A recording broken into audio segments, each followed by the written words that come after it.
The morning haze over Oran hung thick with the smell of cordite, diesel, and burning oil. Operation Torch had turned the ancient Algerian port into a furnace of noise and confusion.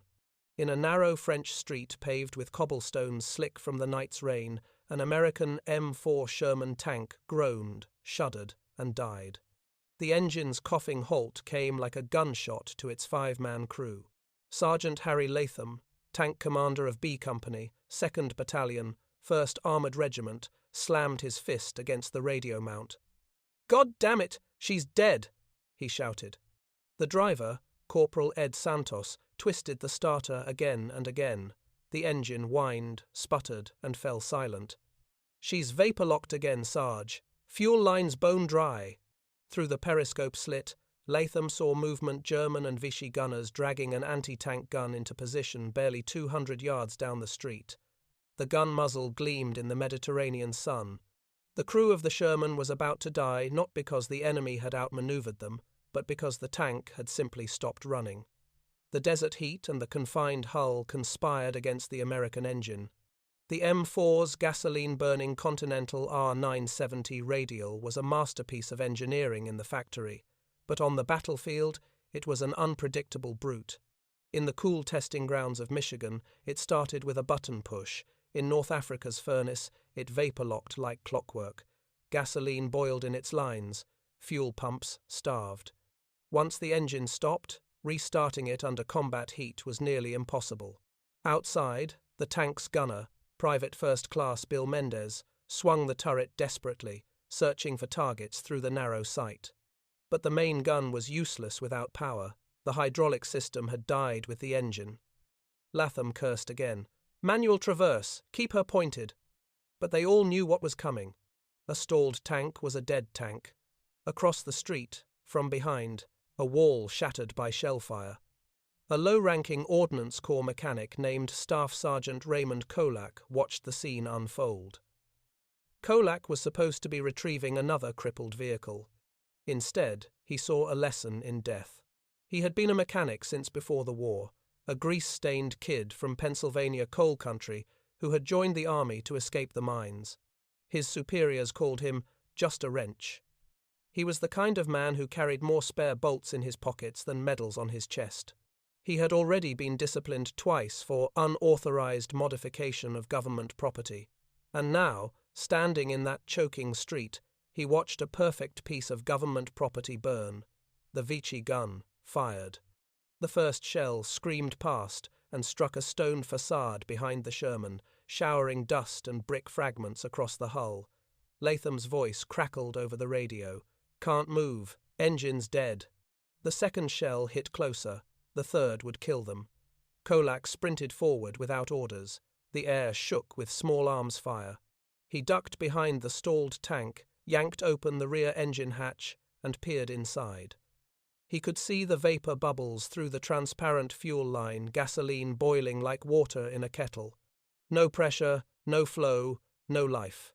He shouted up at the commander's hatch. "You got pressure in the aux line?" "What aux line?" came the furious reply. Kolak cursed under his breath. The Americans had brought their finest machines to North Africa, but none of them were built for this kind of heat. The tanks that had rolled proudly off the ships were marvels of American mass production, yet here in the blazing alleys of Oran, they were little more than iron coffins when the temperature rose and the engine balked. The Germans and their French allies knew it. They had watched American tanks stall in the open again and again, their crews scrambling out like ants before being cut down. The technical superiority of the Sherman, the stabilized gun, the reliable transmission, the speed meant nothing when the engine choked itself to death in battle.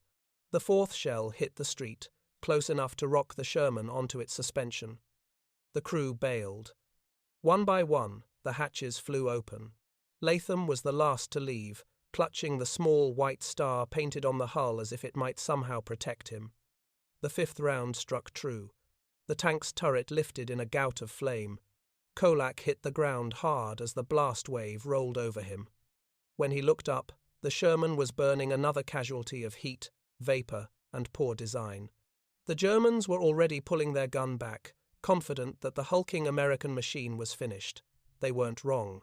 That night, in the makeshift motor pool on the edge of the captured port, Kolak sat on an upturned ammo crate, staring at the blackened remains of Latham's tank. Around him, the desert wind carried the smell of gasoline and ash. Mechanics worked through the night, trying to coax life back into other stalled tanks. Kolak watched one after another fail to start. The same problem. The same curse, he muttered to himself. We can build 10,000 of these damned things, but if they die every time the sun comes up, what's the point? A lieutenant from ordnance passed by and barked, "Sergeant, get that wreck stripped for parts and forget it." Kolak saluted without enthusiasm. The officer moved on. He stayed there long after the others had turned in, tracing the fuel line with his finger, following its route from the pump to the carburetor. He saw the flaw. Too much distance, too much exposure to heat, too little pressure once the engine stopped spinning. The Germans had diesel engines heavier, but immune to vapor lock. The Americans had convenience, not endurance. Kolak took a pencil stub and scrawled on a scrap of ration box. Pressurize feed line manually. Prime pump before ignition. Maybe use spare aircraft. Valve. He didn't know it yet, but that crude note would change the mechanical culture of the entire armored force.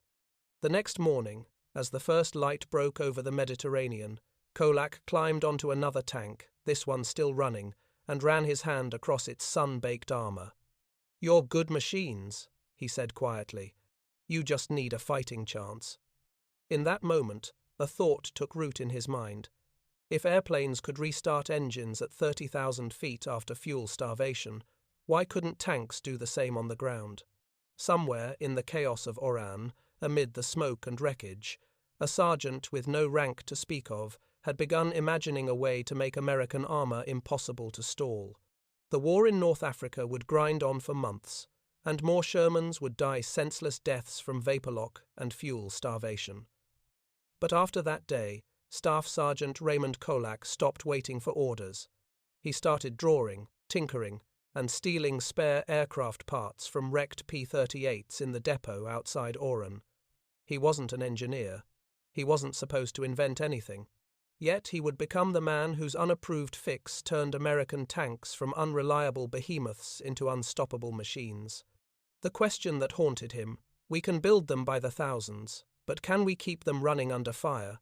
would soon define the next phase of the war. In the smoke of Oran, the answer had begun.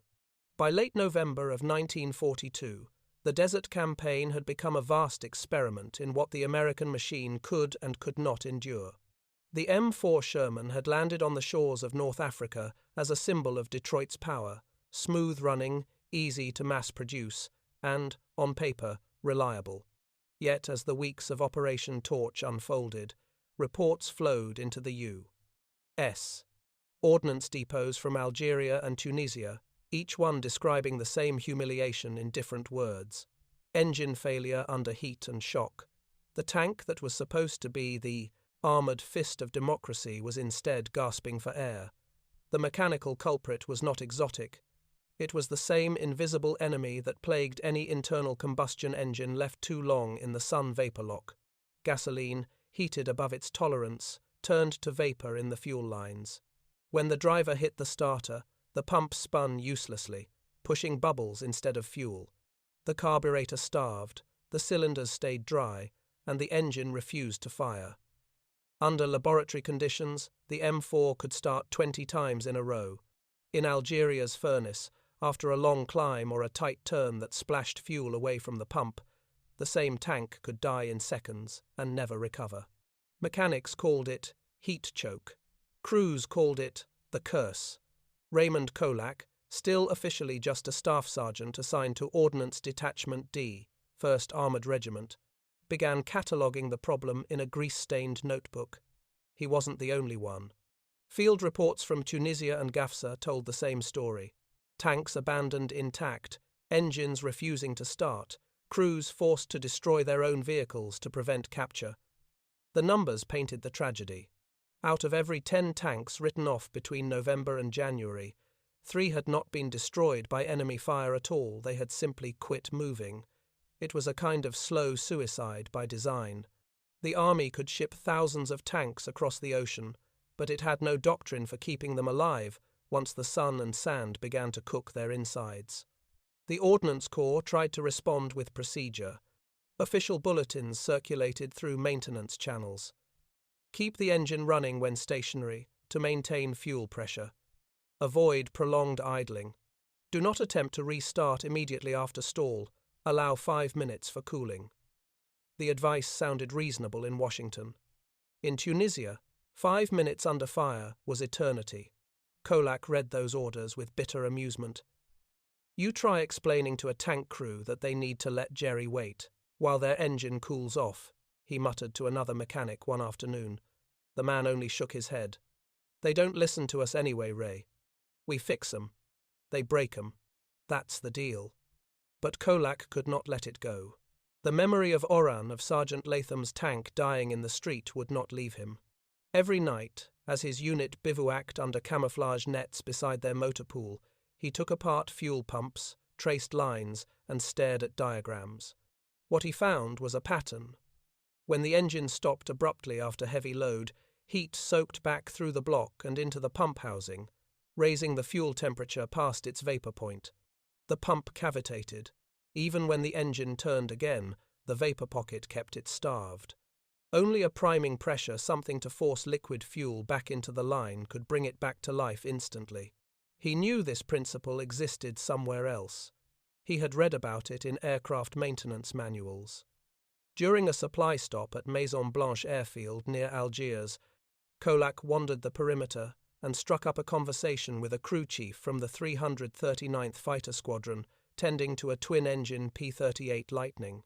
The mechanic, unaware that he was about to change tank warfare, showed Kolak the auxiliary hand primer used to restart engines at altitude. "You lose pressure up there, you're dead," the man explained, pointing to a small lever beside the seat. "We keep a hand pump tied into the fuel manifold. Couple strokes, and she's got liquid back in the line." Kolak's eyes followed every hose and clamp. The Lightning's engines, like the Sherman's, relied on gasoline feed and mechanical pumps, but the aviators had redundancy. Tanks did not. "What's that valve?" Kolak asked, gesturing toward a curved piece of polished brass fixed to the primer line. The crew chief grinned. "Scavenged it from a drop tank release rig. It's just a one-way gate, but it'll bow. Take pressure like a champ." That was all Kolak needed to hear. Back in his camp workshop, surrounded by wrecked vehicles and stripped airplane parts from the repair dumps, he began to experiment. He built a small rig from a section of aircraft fuel line, a scavenged hand pump from a crashed P-38, and a brass valve plate he brazed together himself. The idea was crude but revolutionary, a pressurized auxiliary line feeding directly into the carburetor manifold, controlled by a manual lever. A few quick strokes would push raw fuel into the chamber, displacing the vapor and restoring flow. He tested it on an old half-track first. The engine had been cold and stubborn all morning. He installed the line, primed it, and hit the starter. The motor coughed once, and then roared awake. Kolak grinned like a thief who had just stolen time itself. By mid-December, he had secretly modified 3 Shermans in his unit, replacing standard fittings with his handmade pressurized loops. None of the tank's crews were told at first. Regulations forbade altering government equipment without approval from an officer. But Kolak was a practical man. "If it works, they'll forgive me," he said. In those same weeks, American tank doctrine was collapsing under reality. The campaign in Tunisia had turned into a series of grinding clashes against German and Italian armor that outclassed American units in firepower and tactical experience. The vaunted Sherman was proving mechanically fragile, its advantages erased by heat and terrain. Officers blamed poor maintenance, mechanics blamed poor design. Neither side could afford to admit the other was right. For Kolak, the argument was meaningless. Tanks were dying not because of bravery or cowardice, but because their engines lacked a way to breathe under stress. He wrote home to his brother, "Every day I watch $10,000 of machinery die for want of 5 cents worth of pressure." When he finally demonstrated his fix to his commanding officer, a weary captain named Morris, who had lost 3 tanks that week alone, the reaction was wary curiosity. "Sergeant, if you're wrong, you'll blow the whole damn fuel system," the captain said. Kolak shrugged. "Sir, if I'm wrong, the engine dies. If I'm right, it lives. We got nothing to lose." The captain nodded slowly. "All right, Kolak. You get 1 tank, 1 test. If it works, I'll sign off the parts requisition myself." The stage was set for the field trial that would change everything. The desert was about to give an answer to the question that had haunted the mechanic since Oran. Could America not only build its machines by the thousands, but keep them alive when the heat and chaos of battle tried to kill them? In the silent hours before dawn, Kolak sat beside the modified tank, polishing the small brass valve with an oily rag. The sun had not yet risen, and the air was cool. Soon it would be blistering. Soon he would find out whether his forbidden invention could outwit the desert itself. The dawn broke hard over the Tunisian hills, painting the sand with a pale orange glow that shimmered like metal under heat. Dust hung in the air, clinging to every face, every machine, every rifle sling. The men of the 1st Armoured Regiment were already sweating by sunrise, preparing for another day of grinding combat near the railway halt at Sended Station. In the maintenance area, Staff Sergeant Raymond Kolak tightened the last clamp on the modified Sherman's engine housing. His fingers were black with grease, his knuckles split from wrenching in the dark. Inside the tank, the new line gleamed faintly, an odd addition of brass and aircraft-grade tubing woven into the standard fuel system. He called it his primer loop. No one else dared give it a name.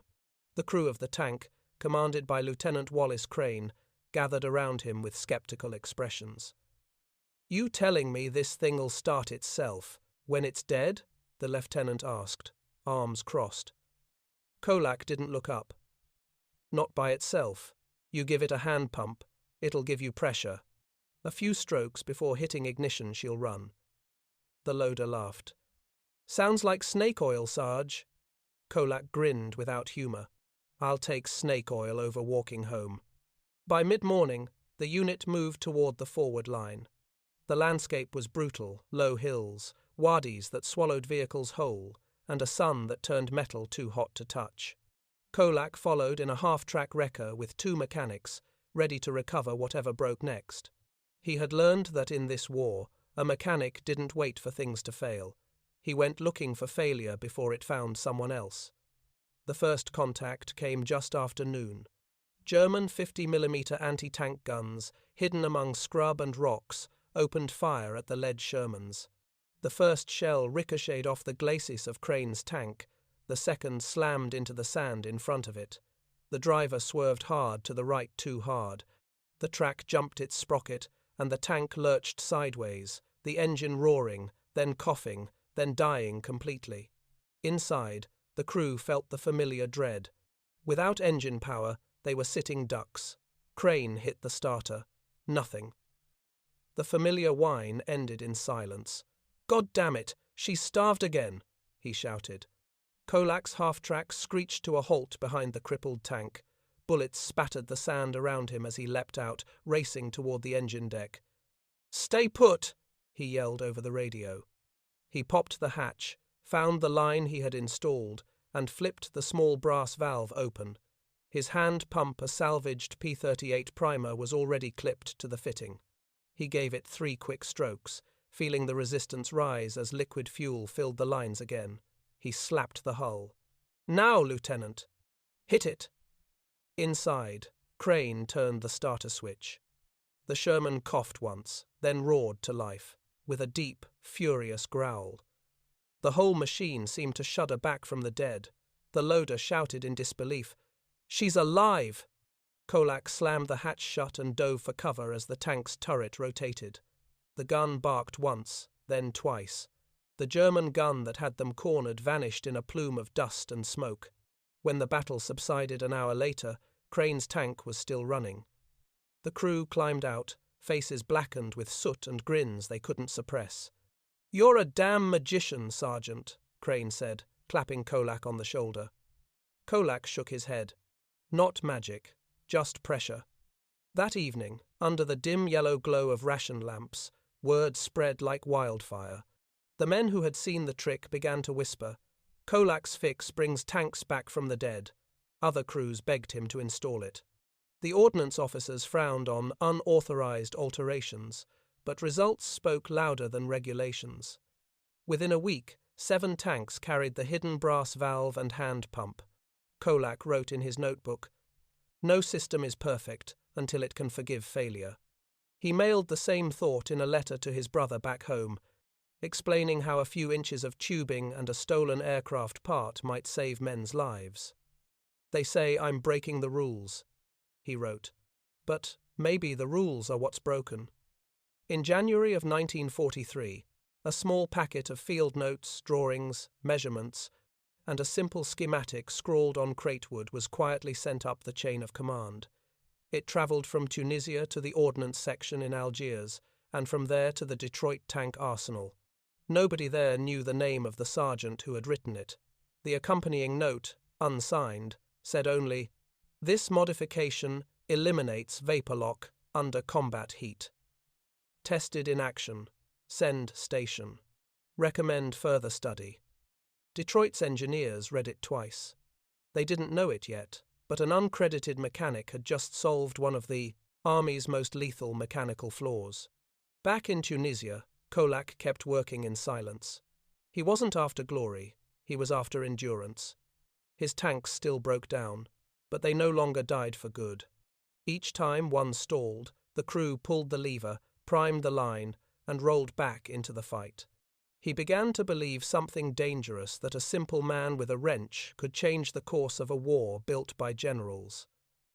By early February of 1943, the Desert War had changed tone.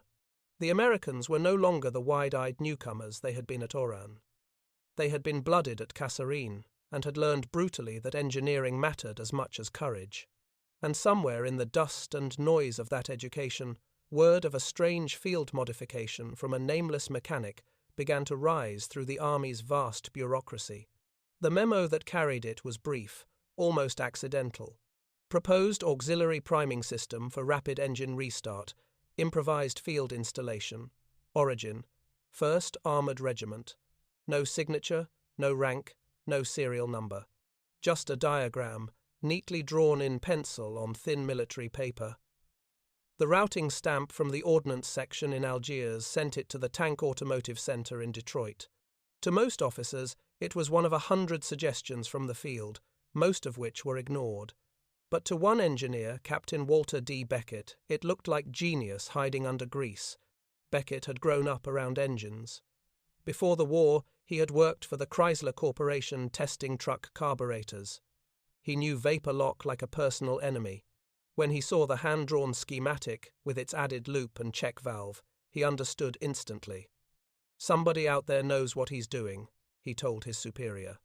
"And he's doing it with scrap metal." Meanwhile, back in Tunisia, Staff Sergeant Raymond Kolak kept working as if nothing had changed. He was still a mechanic, still unrecognized, still surrounded by broken engines. But the tanks in his care, those with the brass valve tucked discreetly behind their armor plates, were different. They started when others failed. Crews began to request Kolak-tuned tanks by name. One afternoon in February, a staff jeep rolled into Kolak's motor pool. Out stepped an officer in crisp khaki, his cap spotless despite the dust. "You Sergeant Kolak?" he asked. Kolak straightened, wiping his hands on a rag. "Yes, sir. What's the charge this time?" The officer smirked. "None. The opposite. You're being reassigned temporarily to ordnance evaluation. Algiers. Pack your kit." Kolak blinked. "For what?" "Your little invention. They want to see it work." 2 days later, he was on a transport truck headed north, his crude prototype clamped to a workbench beside him. The journey took 3 days through rain and mud. When he arrived, Algiers was a different world from the front lines, officers in pressed uniforms, staff cars instead of tanks, white tents filled with drafting tables and clipboards. Kolak felt out of place the moment he stepped off the truck. He was escorted into a test yard outside Maison Blanche airfield. A line of Shermans stood gleaming, newly arrived from the States. Around them, a dozen engineers in clean coveralls argued over blueprints. One of them, a tall man with round spectacles, approached. "You're the sergeant who built this pressure primer?" he asked. Kolak shrugged. "I just fixed what kept breaking." Beckett smiled. "That's what inventors always say." The demonstration was simple. They had heated a Sherman's engine to near failure by running it under load for an hour, then shut it off. Standard restart procedures failed as expected. The fuel line hissed dry. Beckett gestured for Kolak to proceed. Kolak stepped up, unscrewed a small fitting, attached his primer, and gave it 3 quick pumps. "Now," he said. The test driver hit the starter. The engine roared back to life in less than 2 seconds. The watching officers fell silent. Beckett broke it first. "Well, gentlemen, I think that's conclusive." Within a week, the modification was formally approved for adaptation. It received the bureaucratic name Auxiliary Fuel Line, Manual Pressure Type. The Army didn't like personal names on equipment, so Kolak's vanished from the paperwork. But everyone who had seen it still called it the Kolak Loop. Production lines couldn't be changed overnight, but the ordnance depots in North Africa began installing field kits. The results were immediate. Reports from Tunisia to Sicily told the same story. Shermans that once died in heat now kept running. The crews no longer dreaded stalling in combat. In letters home, one lieutenant wrote, "Our tanks don't choke anymore. Someone back in Oran figured out how to make them breathe again." Kolak received a promotion he hadn't asked for, technical sergeant, for initiative and field ingenuity. He accepted it with quiet pride but little ceremony. When a reporter from Stars and Stripes asked for an interview, he declined. "Engines don't care about credit," he said. "They just care if they run." By March of 1943, his fix had reached the factories. Lockheed's engine specialists, consulting with Detroit Arsenal engineers, standardized the valve assembly using aircraft-grade brass. Within months, every Sherman shipped to Sicily carried the new primer line as standard equipment. Kolak remained in the field, still covered in grease, still signing his maintenance reports in pencil. But wherever American tanks rolled after that through Sicily, Italy, France, and across the Rhine, they carried a hidden fingerprint of one mechanic who refused to accept that failure was inevitable. He would never be famous, but he had made America's armor unstoppable. The tanks no longer stalled in the heat of battle. They ran, fought, and endured. And, sometimes, when he lay under a tank at night, listening to the ticking of a cooling engine that had survived another day, Raymond Kolak smiled to himself. He had given the machines a heartbeat that would not quit. By March of 1943, the desert itself had become a proving ground for Raymond Kolak's quiet rebellion. The Battle of Kasserine Pass had left scars on every man in the 1st Armored Regiment. They had been outmaneuvered, outgunned, and humiliated by seasoned German panzer troops. Yet when the survivors regrouped on the plains near Gafsa, something had changed beneath the dust and defeat. The American tanks now started every time. Morning drills, once filled with curses and clanging tools, now began with a low, steady rumble as the Shermans came to life in unison. The Kolak Loop, officially renamed the Auxiliary Manual Fuel Primer, Type 1 had turned an unpredictable weapon into a reliable engine of war. Every new tank arriving from the docks bore the same small brass valve tucked under its armor, a silent acknowledgement to the nameless mechanic who had refused to quit. Kolak himself remained at the front, moving with the mobile repair detachment. He never stayed long in one place, patching tanks by day, sleeping under them by night. He had no illusions of heroism. "A tank that runs," he often said, "is the only medal I need."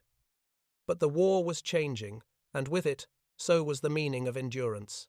The next great test came in the blistering heat of the Tunisian plains, where General Patton's forces launched a new offensive. Temperatures soared above 100 degrees.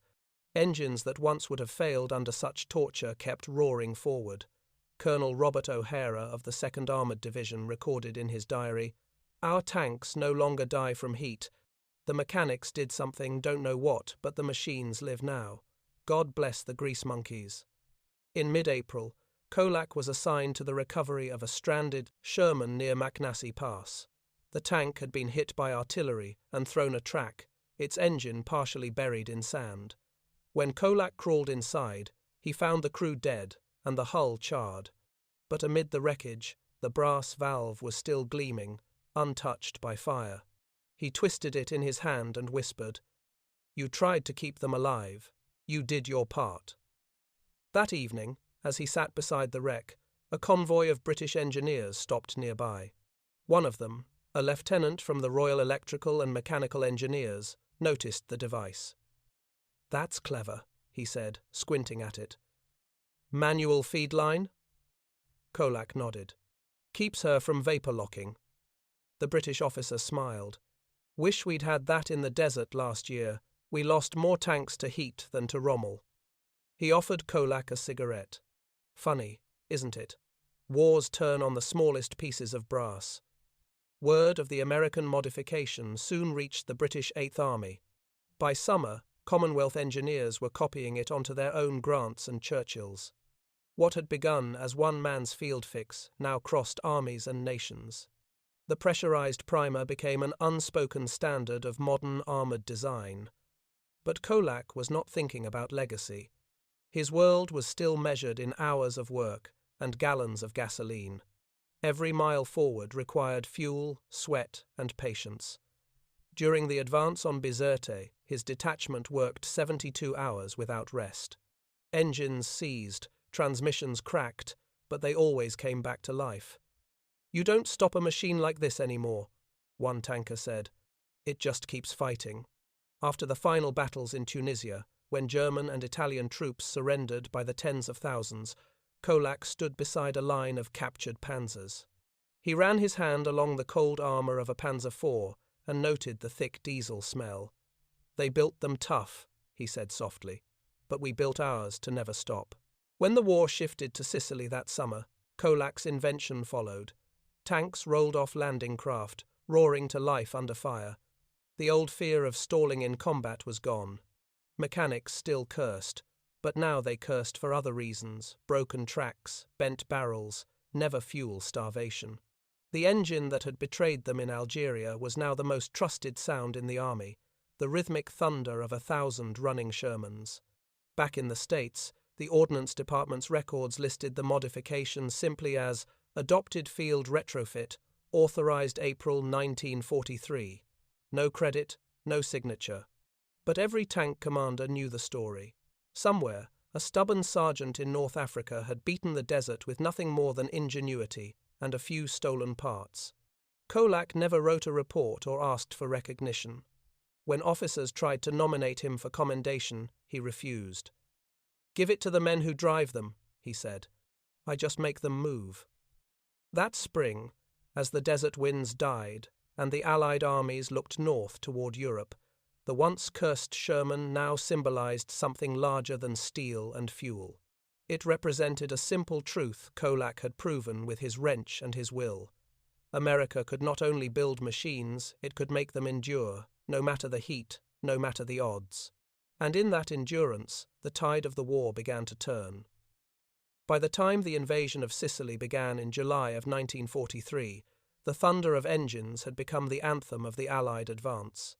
Across the beaches near Gela and Licata, rows of Shermans rolled out of landing craft, their treads biting into the sand under German artillery fire. Dust and smoke filled the dawn air, yet beneath the chaos came a steady rhythm, the low growl of synchronized power. The engines did not stall. Not once. In those first critical hours, as shells fell and men screamed, something extraordinary happened. American armor kept moving. The tanks that had once choked and died under heat and stress now pressed forward, relentlessly. A German officer captured later that day told his interrogators, "We thought your tanks would stop when hit by dust and sun. They never stopped. They came through fire like animals that do not tire." In the rear echelons, Technical Sergeant Raymond Kolak sat beside a wrecked half-track with a mug of black coffee, grease streaked down his face. He had spent 3 nights without sleep, repairing stalled vehicles and replacing burned-out components, but there was a quiet satisfaction in his exhaustion. Every tank that ran was proof that his small act of rebellion, the brass valve, the loop, the stolen hand pump, had rewritten the laws of survival. By then, Kolak's idea was no longer a rumour, it was policy. Ordnance Circular No. 112, issued in late May, had made the manual priming system a standard feature for all Sherman models shipping overseas, yet nowhere in the document was his name. He didn't care. The proof lived in the roar of the engines that shook the beaches of Sicily. When the front moved inland, the terrain grew cruel again: mountains, olive groves, narrow roads built for mules, not tanks. Fuel lines twisted, sand clogged filters, and engines boiled in the Mediterranean heat. But the tanks kept starting. Whenever one did fail, its crew knew what to do. Flip the small brass valve, prime the loop, hit ignition. Kolak's fix had become muscle memory. During one firefight outside Troina, Lieutenant Wallace Crane, now a battle-hardened commander, found himself surrounded by German positions. His tank took a hit that stalled the engine, and for a heartbeat his men thought the end had come, but his driver reached for the primer instinctively, gave 3 pumps, and hit the starter. The engine coughed back to life like a wounded animal refusing to die. They fired, reversed, and broke through the trap. Later, Crane would tell a war correspondent, "That little pump saved us more times than I can count." You can have all the courage in the world, but it's worth nothing if your engine won't start. Back in Algiers, Captain Walter Beckett continued, refining the device. Under his supervision, engineers built a simplified production version, replacing hand-pumped valves with small pressure bulbs that could be mounted on the driver's console. The soldiers loved it. They called it Kolak's heart because it kept the tank alive when everything else failed. By September of 1943, the system had been installed on every Sherman assigned to the Italian campaign. When General Patton inspected the armoured divisions at Palermo, he remarked to his staff, "These machines start like Buicks. I don't know what those grease monkeys did, but they made Detroit proud." Kolak never heard the compliment. He was already at Salerno, knee-deep in mud and oil, pulling a seized transmission from a wrecked M10 tank destroyer. The war didn't stop for praise. But one night, that autumn, he received an envelope from Beckett, a rare piece of personal mail.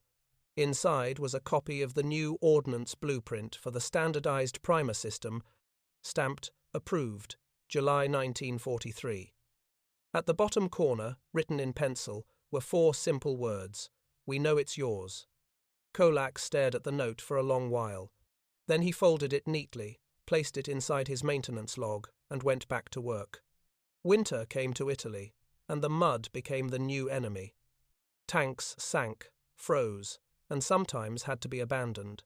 But when the engines turned, they turned instantly. No vapor lock, no dry lines, no dead silence at the worst possible moment. An officer from the British 8th Army, attached as an observer, wrote in his after-action report, "American armoured reliability has improved beyond comprehension. Their tanks behave as though powered by ghosts always alive, even in the coldest dawn."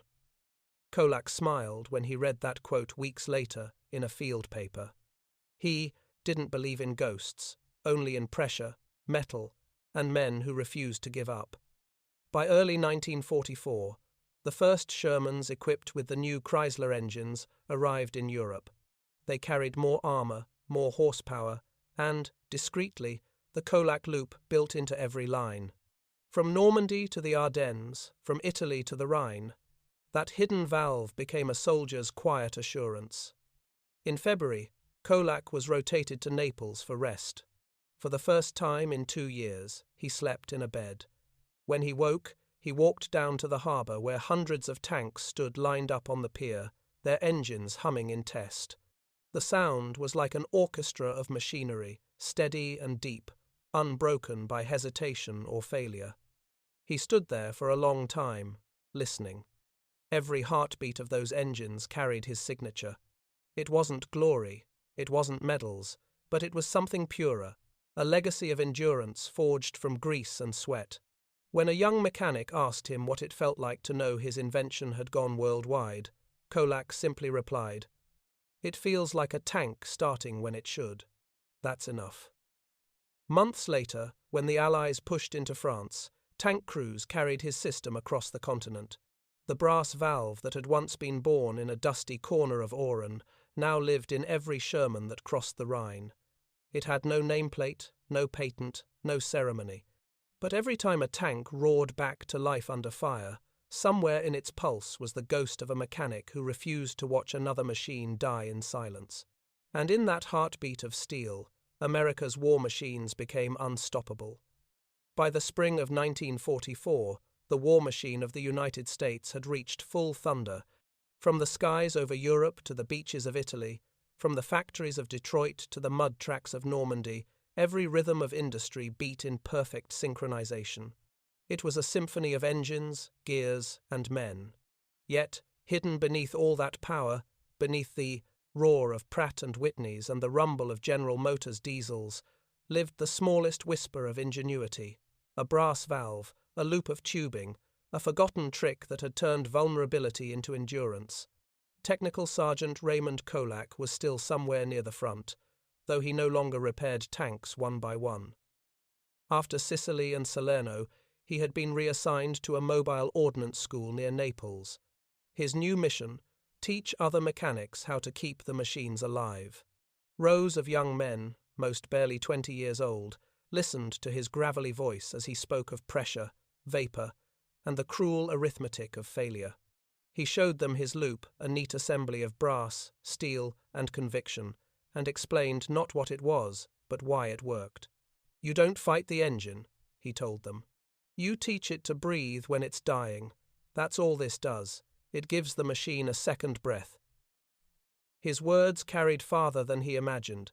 Within months, the Ordnance Corps had integrated his methods into official training manuals. Paragraph 16, Section 4, read, "In the event of vapor lock or loss of prime, initiate manual pressure feed via auxiliary valve. Designed for use under combat heat conditions. No name, no credit." But the men who knew the ones who had watched tanks come back from the dead in Tunisia and Sicily knew who had written that instruction long before it appeared in print. When D-Day came in June of 1944, Kolak was still teaching. But the beaches of Normandy carried his fingerprint in steel. The Shermans that rolled off the landing craft under German fire started on command. The heat of combat, the cold of the surf, the chaos of battle, none of it could choke them now. A war correspondent wrote from the beaches, "The American tanks seem immune to stalling. Even under fire, they keep moving, as though powered by some unkillable force." Kolak read that line in a battered copy of Stars and Stripes weeks later. He smiled but said nothing. The world did not need to know the name behind that unkillable force. The machines knew. That was enough. In August, as the Allies broke through at Saint-Lô, Kolak was ordered to France. His mobile workshop followed Patton's Third Army across the countryside. Everywhere he went, he saw the machines that bore his invisible mark tanks, tank destroyers, self-propelled guns, all roaring forward, never hesitating, never choking under the heat of pursuit. One afternoon near Chartres, he came upon a wrecked column of German vehicles, panzers and half-tracks abandoned in retreat. A captured German mechanic stood nearby, watching as American crews repaired their own tanks under fire. "Your engines," he said, shaking his head. "They do not stop. We hit them, they burn, but until they burn, they run. We thought you used magic." Kolak laughed softly. "No magic, just pressure." The German nodded slowly. "Then pressure has won the war." Kolak didn't reply. But as he watched a Sherman restart after a quick repair, its engine catching instantly despite the dust and heat, he realized the man wasn't wrong. That autumn, back in Paris, Kolak received a letter marked "Confidential" from Ordnance Command, Washington. It was brief. "Your field innovation, known informally as the Kolak Primer, has been formally incorporated into the M4 series as standard. The War Department extends its appreciation. Your actions have materially improved armored reliability across all theaters. There was no medal, no ceremony, just words on paper. Kolak folded the letter, placed it in his logbook beside Captain Beckett's earlier note, and went back to work. Recognition was never the point. He had never been a soldier for glory. He was a mechanic for survival. That night, as he walked through the tank park on the outskirts of Paris, he paused beside a line of Shermans idling, under the moonlight. Their engines throbbed low and steady, heat shimmering off their armor. He placed his hand on one and felt the vibration through the steel. Still running, he thought. Still alive. By the end of the war in Europe, the Sherman had become a legend, not the fastest, not the heaviest, but the one that never stopped. Mechanics from every nation marveled at its dependability.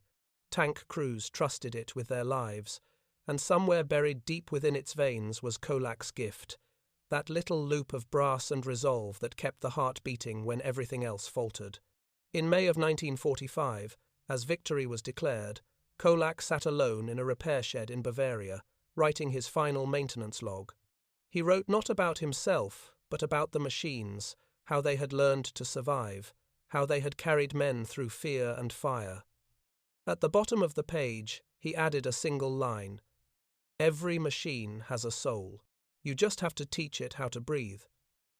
When he returned home later that year, no one in his small Pennsylvania town knew what he had done. They saw a quiet man with grease-stained hands and a tired smile.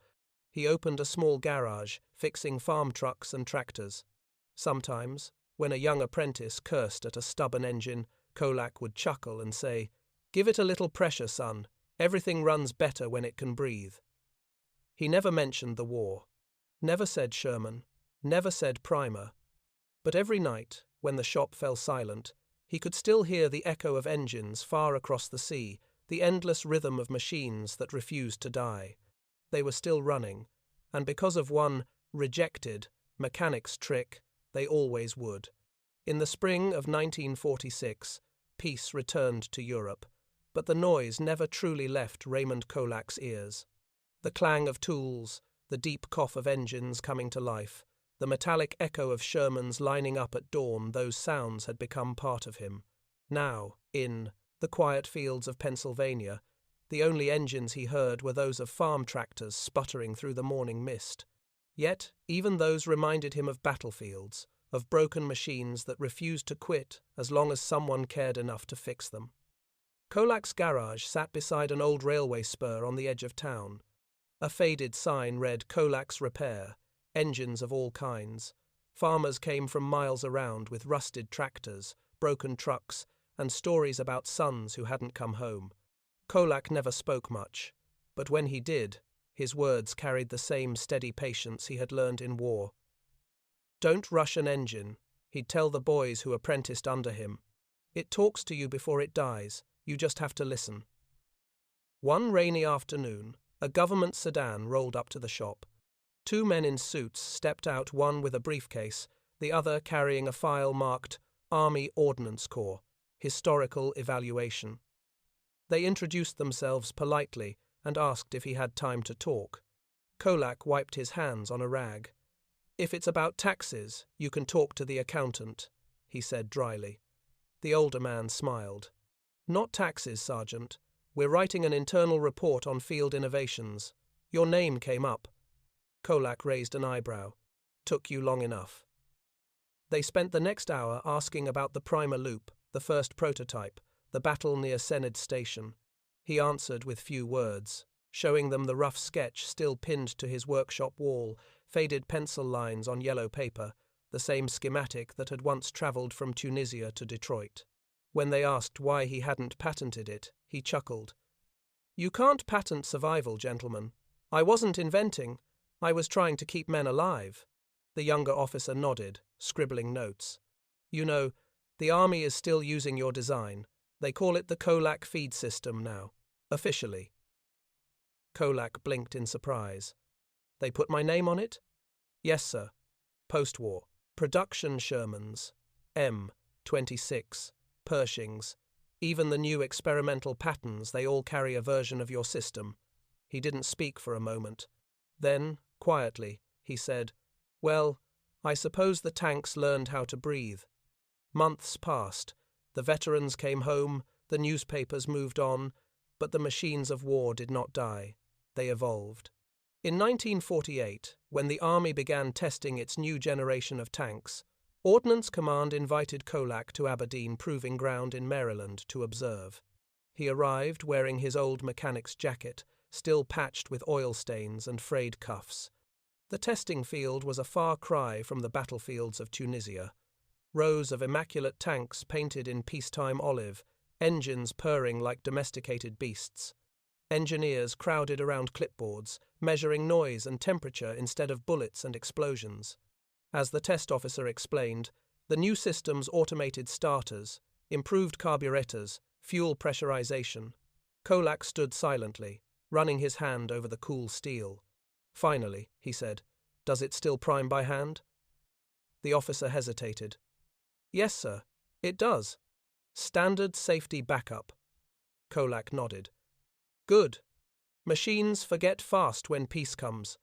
Always give them a way to breathe on their own." That night, over dinner, one of the engineers asked him what it felt like to know his invention had changed military engineering. Kolak thought for a long moment before replying. It didn't change the machines, it changed the people.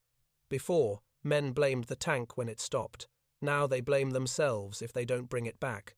That's progress. In 1952, a letter arrived from Japan. It was from a former Japanese pilot, Lieutenant Saburo Kuroda, who had been captured in the Philippines and later worked with American engineers during Reconstruction. He had read about the Kolak feed system in a technical journal. He wrote, "In war, I learned that machines fail when men do not. Respect them. You taught your tanks to survive heat, sand, and fear. That is a noble thing. In our language, we would say you gave them kokoro, a heart."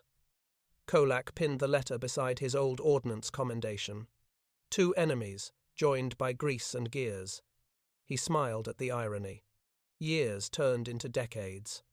By the time the Korean War erupted, Kolak's system had become so ingrained in design that few even remembered its origin. But every time a tank climbed a frozen hill or fired from a muddy field without choking, his ghost was there in the hiss of pressurized fuel, in the throb of an engine refusing to die. He never asked for recognition, but in 1963, the Army quietly awarded him the Legion of Merit for innovative mechanical service in the preservation of armored operations. The citation mentioned his field adaptation, contributing to continuous engine reliability under combat conditions. Kolak accepted it in silence. When reporters asked for a quote, he simply said, "The tanks ran. That's what matters." In the end, his legacy lived not in museums or medals, but in the invisible heartbeat of machines. Mechanics across generations, men and women who kept engines alive in deserts, jungles, and frozen plains, carried his lesson without knowing his name. Never accept failure as final. On the day he died, in the autumn of 1971, the local paper printed a small obituary. Raymond Kolak, age 61, mechanic and World War II veteran, credited with improving reliability of American armored vehicles. Survived by his wife and two sons. Loved engines, disliked speeches. But somewhere, on an armored range, half a world away, a modern tank started under cold rain, its engine coughing once, then roaring to life without hesitation. The crew didn't know it, but the breath that filled that machine carried the spirit of one man's stubborn defiance from a French street in 1942. The war had ended, long ago, but the heart of steel still beat steady, unbroken, unstoppable because one forgotten mechanic had once refused to let a machine die quietly.